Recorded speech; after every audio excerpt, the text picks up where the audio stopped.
First అయితే labs మీద మనం అయితే ఇలా వేసుకొని వేసుకున్న తర్వాత నార్మల్ బ్రీతింగ్ చాలా డీప్ బ్రీత్ తీసుకొని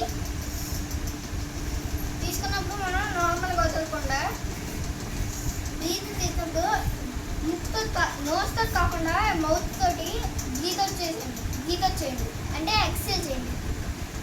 అది కూడా అలా కాదు మన లెస్ వాయిస్లో చాలా పీస్ఫుల్గా ఉన్నట్టు చూడండి.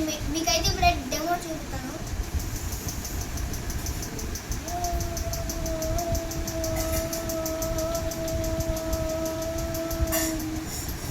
అలాగే మీరైతే ఎంత బ్రీత్ తీసుకుంటారో అంత అవుట్ చేయాలి. సరే ఫ్రెండ్స్, ఎంతటితో ఈ వీడియో అయిపోయింది. బాయ్. చేయడం వల్ల మనసు కూల్గా ఉంటుంది. ఇంకా మనలో ఉన్న స్ట్రెస్ అంతా బయటకు వెళ్ళిపోద్ది. ఇంకా మైండ్ చాలా రిలాక్స్గా ఉంటుంది ఫ్రెండ్స్. Bye friends.